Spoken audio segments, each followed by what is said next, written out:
যে যেই মেয়ে তোমার কপালে লেখা নাই, যেই মেয়ের সঙ্গে তোমার কোনোদিন বিয়েই হবে না, যেই মেয়ের প্রতি তোমার এত মায়া, সেই মেয়ে আর একজনের সঙ্গে প্রেম করে, তুমি যেই মেয়ের জন্য এত সময় নষ্ট করো, সে তোমার কপালেই লেখা নাই, তার নিয়ে তোমার এত ভাবনা কেন?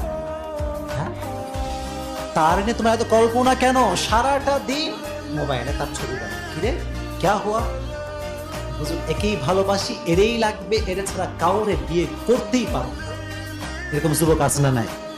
সারা দিন মোবাইলে এগুলো করে। আচ্ছা, যাকে আল্লাহ তাআলা তোমার জন্য বানান নাই, যার সৃষ্টি তোমার জন্য হয় নাই, যে তোমার কপালে লেখা নাই, তার জন্য ভেবে তোমার কোনো লাভ হবে?